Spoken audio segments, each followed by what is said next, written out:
अस्सलाम वालेकुम। पिछली वीडियो को हमने यहाँ तक छोड़ा था कि पॉलीमर्स का मॉलिक्यूलर वेट कैसे एक्सप्रेस किया जाता है। तो हमने डिस्कस किया था कि पॉलीमर्स का मॉलिक्यूलर वेट सिंपलर जो मॉलिक्यूल्स होते हैं उनसे डिफरेंट होता है। रीज़न उसकी ये होती है कि डिफरेंट पॉलीमर चेन्स की डिफरेंट लेंथ होती है और उस डिफरेंट लेंथ की वजह से चूँकि मुख्तलिफ पॉलीमर चेन्स की लेंथ आपस में सेम नहीं है, तो मुख्तलिफ पॉलीमेरिक मॉलिक्यूल्स का आपस में मॉलिक्यूलर वेट भी सेम नहीं होगा। तो पॉलीमर्स का जो मॉलिक्यूलर वेट है वो इसलिए फिर एक एवरेज के तौर पे निकाला जाता है, क्योंकि जो भी हमारा सैंपल होता है उसमें किसी एक चेन लेंथ के बजाय एक डिस्ट्रीब्यूशन ऑफ चेन लेंथ होती है कि मिक्सचर ऑफ चेन्स होती हैं जिसमें कोई चेन छोटी होती है कोई बड़ी होती है, जिसका नतीजा ये निकलता है कि डिस्ट्रीब्यूशन ऑफ मॉलिक्यूलर वेट होता है। तो उसका जो हम एवरेज वेट निकालते हैं, कुछ चेन्स का एवरेज जो मॉलिक्यूलर वेट है वो एवरेज मॉलिक्यूलर वेट से ज़्यादा होगा, कुछ का उससे कम होगा। तो रीज़न उसकी ये होती है कि कुछ चेन्स एवरेज लेंथ से बड़ी होती हैं, कुछ छोटी होती हैं। तो पॉलीमर का जो मॉलिक्यूलर वेट है उसको हम 2 तरीकों से रिप्रेज़ेंट कर सकते हैं। इससे और ज़्यादा भी तरीके हैं इसको निकालने के या इसको एक्सप्रेस करने के, लेकिन जो 2 मोस्ट कॉमनली यूज़्ड हैं, इनको हम डिस्कस करेंगे कि नंबर एवरेज मॉलिक्यूलर वेट और वेट एवरेज मॉलिक्यूलर वेट। तो हम देखते हैं कि नंबर एवरेज मॉलिक्यूलर वेट क्या होता है और वेट एवरेज मॉलिक्यूलर वेट क्या होता है। तो जैसा कि हमने डिस्कस किया कि किसी भी सैंपल में पॉलीमर की चेन लेंथ डिफरेंट होती है, तो chains are divided into series of size ranges, कि हम साइज़ रेंजेस डिफ़ाइन कर लेते हैं कि इतने लेंथ की इतनी चेन्स, इतनी लेंथ की इतनी चेन्स। तो हम जो साइज़ रेंज होती है जो टोटल साइज़ रेंज होती है उसको उसकी मुख्तलिफ साइज़ रेंजेस बना लेते हैं। तो number fraction of chain in each size range is determined. फिर वो जो एक पर्टिकुलर साइज़ रेंज हमने बनाई होती है, उस साइज़ रेंज की पॉलीमर चेन्स कितनी हैं, ये डिटरमिन किया जाता है। कि फ़र्ज़ करें हमने कहा जी कि ये एक पर्टिकुलर साइज़ रेंज है, इसमें 110 या 50 जो पॉलीमेरिक चेन्स हैं, वो इस साइज़ रेंज में फ़ॉल करती हैं। तो नंबर फ्रैक्शन जब हम फाइंड कर लेते हैं कि एक पर्टिकुलर साइज़ रेंज में कितनी चेन्स फ़ॉल करती हैं, तो वहाँ से हम नंबर फ्रैक्शन ढूँढते हैं।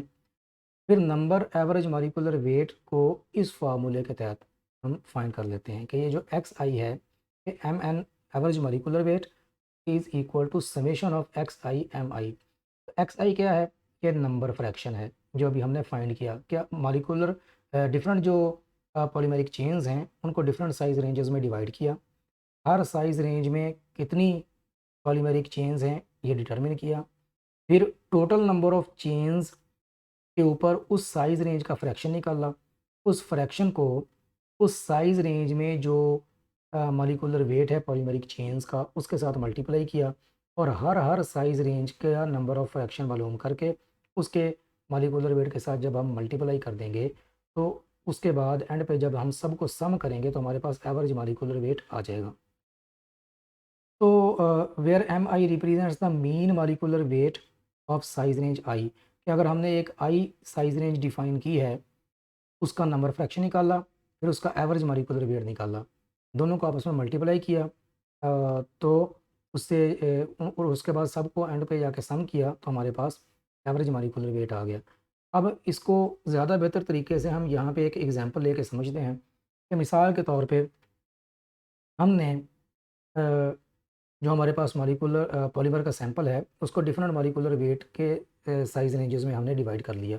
8000 से लेके 16000, 16 से लेके 24, इस तरीके से एंड तक हमने डिफरेंट ये साइज़ रेंजेस बना ली कि भाई कुछ मॉलिक्यूल्स हैं हमारे पास जो इस साइज़ रेंज में फॉल करते हैं, कुछ इसमें करते हैं और इसी तरीके से एंड तक। तो ये जो साइज़ रेंज है 8000 से लेके 16000 तक मॉलिक्यूलर वेट वाली, इसका एवरेज मॉलिक्यूलर वेट 8 और 16 का आप लगा लें, ये 12 बनता है। तो 12000 इसका एवरेज मॉलिक्यूलर वेट है। तो हर साइज़ रेंज का हमने एक एवरेज मॉलिक्यूलर वेट भी निकाल लिया। 48, 56, इन दोनों का एवरेज 52 बनता है। तो ये डिफरेंट साइज़ रेंजेस हैं हमारे पास। ये जी हमारे पास जो सैंपल है उसमें जो मॉलिक्यूल्स हैं वो इतने मॉलिक्यूलर वेट इस रेंज में फ़ॉल करता है। तो हमने उनका एवरेज भी निकाल लिया। एवरेज निकालने के बाद अब देखना है कि इस साइज़ रेंज कि कितनी मॉलिक्यूलर चेन्स हैं, उनकी जो तादाद है उसकी हम फ्रैक्शन मालूम करेंगे कि एक तो हमारे पास total number of molecular chains हैं कि इन साइज़ रेंजेस में जो total number of molecular chains हैं, एक वो है हमारे पास, और दूसरा हमारे पास एक पर्ट वहाँ से उस टोटल नंबर ऑफ़ मॉलिक्यूल से हम इस साइज़ रेंज में जितनी नंबर ऑफ़ मॉलिक्यूल्स हैं उसकी फ्रैक्शन मालूम करेंगे। वो अगर फ़र्ज़ करें हमारे पास 0.05 आ गई है कि टोटल जो नंबर ऑफ़ चेन्स हैं उसमें 0.05 जो फ्रैक्शन है वो इस मॉलिक्यूलर वेट की है, 0.16 जो फ्रैक्शन है नंबर फ्रैक्शन वो इस साइज़ रेंज की है, 0.24 इस साइज़ रेंज की है। तो इस तरीके से हमने हर साइज़ रेंज के लिए एक नंबर फ्रैक्शन निकाल लिया कि टोटल नंबर ऑफ़ चेन्स कितनी है और इस पर्टिकुलर साइज़ की कितनी है, क्या फ्रैक्शन उसकी बनती है। फिर हर फ्रैक्शन को उसके एवरेज मॉलिक्यूलर वेट के साथ जब आप मल्टीप्लाई कर देंगे तो ये XIMI आ गया। बिल्कुल ये जो हमारे पास यहाँ पे फार्मूला है, XIMI हमने अब यहाँ पे निकाल दिया। ये इस साइज़ रेंज का भी निकाल लिया, दूसरी का भी निकाल लिया, और इस तरह एंड तक हमने सारा निकाल लिया। तो एंड पे जाके इन सब को हमने सम अप जब करना है तो समेशन करने के बाद हमारे पास जो एवरेज मॉलिक्यूलर वेट आएगा वो जो यहाँ पे 33,040 ग्राम पर मोल हमारे पास आ गया। तो ये जो इस तरीके से हमारे पास मॉलिक्यूलर वेट किसी पॉलीमर का आया, इसको हम कहेंगे number average molecular weight. Number fraction determine की, उस नंबर फ्रैक्शन को उसके एवरेज मॉलिक्यूलर वेट के साथ मल्टीप्लाई किया, ये वाला हमारे पास आंसर आ गया। तो सबका ऐसे मालूम करने के बाद सबको सम कर लिया। तो उसके बाद अगला हमारा है वेट एवरेज, कि पिछले केस में हमने निकाला था नंबर एवरेज जो कि XI था, अब यहाँ पे हम निकालेंगे वेट एवरेज जो कि WI होगा। तो हम यहाँ पे वेट की फ्रैक्शन निकालेंगे, पिछले केस में हमने नंबर फ्रैक्शन निकाली थी, यहाँ पे हम वेट फ्रैक्शन निकालेंगे। तो based on the weight fraction of molecules within the various size ranges, के मुख्तलिफ जो साइज रेंजेस होते हैं उनका वेट फ्रैक्शन निकालते हैं। फिर उस वेट फ्रैक्शन को उसके एवरेज मॉलिक्यूलर वेट से मल्टीप्लाई करते हैं। तो सारी साइज रेंजेस के साथ ऐसा करते जाते हैं और एंड पे जाके उसका समेशन ले लेते हैं। ये हमारे पास वेट एवरेज मॉलिक्यूलर वेट आ जाता है। तो where MI is the mean molecular weight within a size range, के एक पर्टिकुलर साइज रेंज में M जो है उसका एवरेज मॉलिक्यूलर वेट है। WI denotes the weight fraction of the molecules within the same size interval, same size interval के अंदर ये WI वेट फ्रैक्शन है। इसकी भी हम एग्जांपल यहाँ पे देख सकते हैं कि फ़र्ज़ करें ये हमारे पास मुख्तलिफ साइज़ रेंजेस हैं और इनमें नंबर ऑफ़ मॉलिक्यूल्स ये यहाँ पे दिए गए हैं कि फ़र्ज़ करें इस साइज़ रेंज में एक मॉलिक्यूल है, इसमें 3 हैं, और इसी तरीके से इस साइज़ रेंज के 500 1000 के 13 हैं। तो इस तरीके से हमारे पास मुख्तलिफ साइज़ रेंजेस के मुख्तलिफ नंबर ऑफ़ मॉलिक्यूल्स हैं। तो अब total mass of each type of molecule, अब हमने डिटरमिन करनी है कि हर साइज़ के जो मॉलिक्यूल्स हैं उनका टोटल मॉलिक्यूलर मास कितना है। तो ये 8000 अगर एवरेज इसकी मॉलिक्यूलर मास है साइज़ रेंज 1 की, तो टोटल कितनी हो गई 800,000 मल्टीप्लाई बाई 1। तो इसी तरीके से इसको एक मॉलिक्यूल की इतनी है 3 की इतनी हो गई, एक मॉलिक्यूल की इतनी है 13 की इतनी हो गई। तो इस तरीके से हम total mass of each type of molecule निकाल लेंगे। अब इन सब को आप सम करेंगे तो ये समेशन NIMI आ जाएगा जो ये यहाँ पे है। इन इसके एंड पे जब हम सम करेंगे तो ये समेशन NIMI आ जाएगा। अब ये हर वेट का की वेट फ्रैक्शन हम निकाल लेंगे। टोटल वेट इतना है जो एंड पे हम सम करके निकालेंगे, इसका कितना फ्रैक्शन बनता है दिस डिवाइडेड बाई टोटल। तो यहाँ से हमारे पास ये आंसर आ जाएगा। तो इसी तरीके से हम सब का आंसर निकाल लेंगे। ये तो ये जो कॉलम है हमारे पास, फिर ये वेट फ्रैक्शन है ईच टाइप ऑफ मॉलिक्यूल का, हर मॉलिक्यूल की जो टाइप है उसका एक वेट फ्रैक्शन आ गया। अब ये जो वेट फ्रैक्शन है इसको हमने जो मॉलिक्यूलर मास है ईच मॉलिक्यूल का उसके साथ मल्टीप्लाई कर देना है। तो जब हम इस फ्रैक्शन को इसके साथ मल्टीप्लाई करेंगे तो हमारे पास ये वाला आंसर, ये वाला कॉलम बन जाएगा। तो फिर जब हम इन सब को आपस में सम करेंगे एंड पे जो आंसर आएगा वो वेट एवरेज मॉलिक्यूलर वेट होगा इस पॉलीमर का। तो यानी फ़र्क क्या हुआ कि वेट एवरेज में हमने वेट की फ्रैक्शन निकाली, फिर टोटल वेट इनको सम करके निकाल लिया, यहाँ पे फ्रैक्शन निकाल ली कि टोटल ईच जो साइज़ है उसका टोटल जो मॉलिक्यूलर वेट है उसको सब साइज़ रेंजेस के टोटल के साथ जब डिवाइड करेंगे तो ये वेट फ्रैक्शन बन जाएगी। और यहाँ पे हमने नंबर फ्रैक्शन निकाली थी कि टोटल नंबर ऑफ़ मॉलिक्यूल्स की एक पर्टिकुलर रेंज के अंदर जितने नंबर ऑफ़ मॉलिक्यूल्स हों उसके साथ हम इसकी नंबर फ्रैक्शन निकालेंगे और उस नंबर फ्रैक्शन को फिर मल्टीप्लाई करेंगे मीन एम आई के साथ और ये वाला कॉलम बन जाता है। फिर इन सब को सम करेंगे तो ये हमारे पास नंबर एवरेज मॉलिक्यूलर वेट आ गया। तो इस तरीके से ये नंबर एवरेज मॉलिक्यूलर वेट और ये वेट एवरेज मॉलिक्यूलर वेट हम किसी पॉलीमर का निकाल लेते हैं। तो अगर ग्राफ ड्रा करें वेट फ्रैक्शन और मॉलिक्यूलर वेट के दरमियान, तो इस तरह की कर्व हमारे पास आती है। इसमें ये नंबर एवरेज मॉलिक्यूलर वेट यहाँ पे लाई करता है और वेट एवरेज मॉलिक्यूलर वेट यहाँ पे लाई करता है। तो मॉलिक्यूलर वेट चूँकि एक्स एक्सिस पे है, दैट मीन्स के मॉलिक्यूलर वेट इस डायरेक्शन में इंक्रीज़ कर रहा है। तो मॉलिक्यूलर वेट अगर आप देखें तो वेट एवरेज मॉलिक्यूलर वेट थोड़ा ज़्यादा है नंबर एवरेज मॉलिक्यूलर वेट से। नंबर एवरेज यहाँ पे लाई कर रहा है, वेट एवरेज यहाँ पे। तो दैट मीन्स के वेट एवरेज मॉलिक्यूलर वेट ज़्यादा है, नंबर एवरेज मॉलिक्यूलर वेट थोड़ा कम है। तो ऐसा क्यों होता है कि लार्जर मॉलिक्यूल्स वे मोर देन स्मॉलर मॉलिक्यूल्स, कि जो लार्जर मॉलिक्यूल्स होते हैं वो हमेशा छोटे मॉलिक्यूल से, चूँकि उनका वज़न ज़्यादा होता है तो फिर जो मॉलिक्यूलर वेट होता है इस वजह से is skew to the larger values. तो उस वो जो थोड़ा सा लार्जर वैल्यूज़ की तरफ उसकी इस ग्राफ में वो स्क्यू हो जाता है। तो इस तरीके से इसलिए फिर जो वेट एवरेज मॉलिक्यूलर वेट है वो नंबर एवरेज मॉलिक्यूलर वेट से थोड़ा ज़्यादा होता है। तो इसका मतलब ये हुआ कि ये नंबर कि वेट एवरेज मॉलिक्यूलर वेट इसलिए ज़्यादा है कि कुछ जो बड़ी मॉलिक्यूलर चेन्स हैं उनका वेट ज़्यादा है। तो इसको अगर हम एज्यूम करें कि अगर सारी चेन्स बराबर हों, एक जैसे साइज़ की हों, तो फिर ये दोनों फिर तो चूँकि डिफरेंस ही नहीं है, तमाम जो चेन्स हैं वो एक जितने साइज़ की हैं, तो दैट मीन्स कि फिर जो नंबर एवरेज मॉलिक्यूलर वेट है और वेट एवरेज मॉलिक्यूलर वेट है, वो दोनों सेम बराबर हो जाएँगे क्योंकि अब पॉलीमर चेन्स के साइज़ में फ़र्क नहीं रहा। तो और अगर फ़र्क हो तो फिर हम कहते हैं ये पॉली डिस्पर्स सैंपल है। तो यानी कि इसमें पॉली डिस्पर्सिटी मीन्स के साइज़ पॉलीमर चेन्स का बराबर नहीं है। और मोनो डिस्पर्स सैंपल मीन कि ऐसा सैंपल जिसमें सारी की सारी चेन लेंथ एक जैसी हैं, बराबर हैं। तो इसका मतलब फिर ये भी हुआ कि अगर अ, सारी की सारी चेन्स बराबर होंगी तो दोनों वेट बराबर हो जाएंगे, या दूसरे अल्फाज में कि साइज़ का फ़र्क जितना कम होता जाएगा उतना ज़्यादा इन दोनों वेट्स के दरमियान फ़र्क भी कम होता जाएगा। हत्ता कि जब सारी चेन्स बराबर हो जाएंगी तो ये दोनों बराबर हो जाएंगे, सेम हो जाएंगे।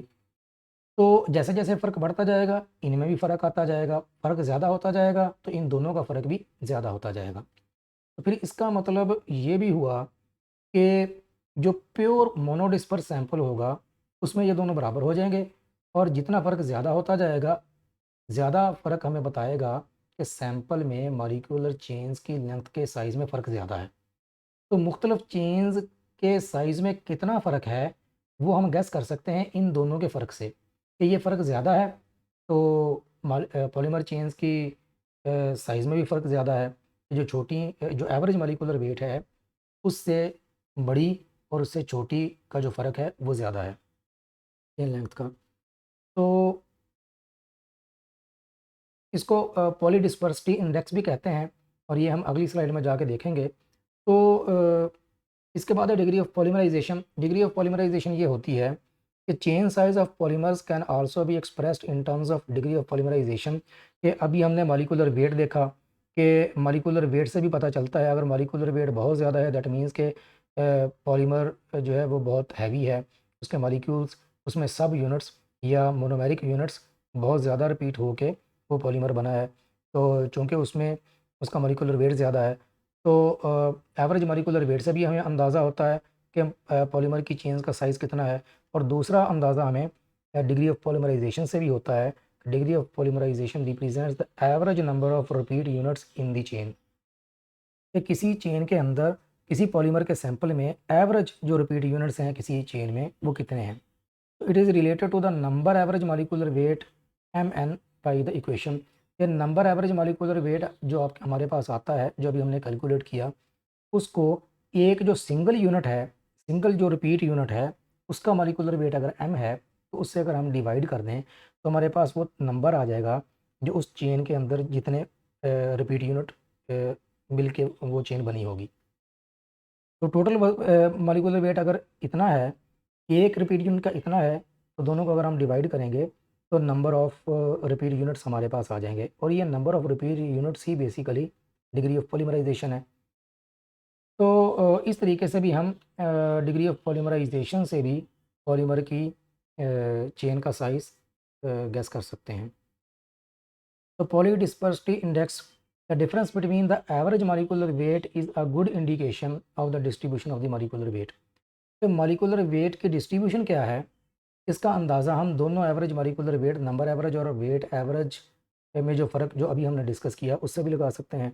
The ratio of the weight average molecular weight to the number average molecular weight is known as polydispersity index. इस ग्राफ में हमने हमने कहा कि वेट एवरेज मॉलिक्यूलर वेट ज़्यादा होता है नंबर एवरेज मॉलिक्यूलर वेट से, क्योंकि जो लार्जर मॉलिक्यूल्स होते हैं उनका वज़न थोड़ा ज़्यादा होता है। तो जब हम वेट फ्रैक्शन निकालते हैं तो इस तरीके से मॉलिक्यूलर वेट मालूम करने से जो मॉलिक्यूलर वेट निकलता है वो थोड़ा नंबर एवरेज से ज़्यादा हो जाता है। तो इस फ़र्क को हमने कहा कि हम पॉलीडिस्पर्सिटी इंडेक्स के तौर पे लेते हैं कि वेट एवरेज मॉलिक्यूलर वेट को अगर नंबर एवरेज मॉलिक्यूलर वेट से डिवाइड करें तो जो आंसर आता है उसको हम पॉलीडिस्पर्सिटी इंडेक्स कहते हैं। ये हमेशा एक से ज़्यादा होता है, वजह इसकी ये होती है कि नंबर एवरेज मॉलिक्यूलर वेट छोटा होता है। तो अगर ये मोनोडिस्पर्स सैंपल हो, सारी चेन्स एक जैसी लेंथ की हों, तो ये 1 होगा, और अगर जैसे जैसे ये फ़र्क बढ़ता जाएगा वैसे वैसे ये 1 से बड़ा होता जाएगा। तो जैसे जैसे ये 1 से बड़ा होगा वैसे वैसे हमें अंदाज़ा होता जाएगा कि सैंपल जो है वो पॉलीडिस्पर्स है, उसमें चेन के साइज़ में में जो फ़र्क है वो ज़्यादा है। ये 1 होगा for monodisperse polymers and for polydisperse polymers greater than 1। A large polydispersity index indicates a broader distribution of molecular weights। तो ये जितना ज़्यादा फ़र्क होगा उतना ज़्यादा ब्रॉडर डिस्ट्रीब्यूशन होगी चेन लेंथ की किसी सैंपल के अंदर। तो इस तरीके से हम पॉलीडिस्पर्सिटी इंडेक्स से जो है वो पॉलीमर चेन्स की लेंथ में जो फ़र्क होता है उसका अंदाज़ा लगा सकते हैं। तो और ये जो पॉलीमर की चेन का फ़र्क है, ये पॉलीमर की बहुत ज़्यादा प्रॉपर्टीज़ को इन्फ्लुएंस कर सकता है। मिसाल के तौर पे पॉलीमर अगर फ्यू मोनोमेरिक यूनिट्स रिपीट हो के पॉलीमर बना हो और पॉलीमर का जो वेट है वो 100 ग्राम पर मोल से कम हो, तो ये इतना कम होता है कि पॉलीमर मोस्टली इस मॉलिक्यूलर वेट की रेंज में लिक्विड के तौर पे एग्जिस्ट करता है, क्योंकि इंटर चेन जो फोर्सेस होती हैं वो चेन लेंथ कम होने की वजह से कम होती हैं, और उस वजह से जो सैंपल है वो लिक्विड की फॉर्म में एग्जिस्ट करता है। और ज़ाहिर बात है अगर इससे भी कम होगा तो ये लिक्विड की बजाय गैस की फॉर्म में होगा। इससे बढ़ाएं 1000 ग्राम पर मोल तक अगर हम पॉलीमर का मॉलिक्यूलर वेट ले जाएं तो फिर ये लिक्विड की बजाय एक वैक्सी सॉलिड टाइप मटेरियल बन जाएगा। और क्योंकि अब पॉलीमर चेन बढ़ गई है जिसकी वजह से मॉलिक्यूलर वेट बढ़ गया, तो अब इंटर चेन जो फोर्सेस हैं, इंटरएक्शन है, जिसमें हाइड्रोजन बॉन्डिंग भी हो सकती है depending upon nature of the atoms जो कि अटैच्ड हैं पॉलीमर चेन के अंदर। और अगर बिल्कुल इनर्ट पॉलीमर भी है तब भी जो इंटर एटॉमिक इंटरेक्शन है वो होता है, मिसाल के तौर पर जैसे पॉलीएथिलीन के केस में होता है।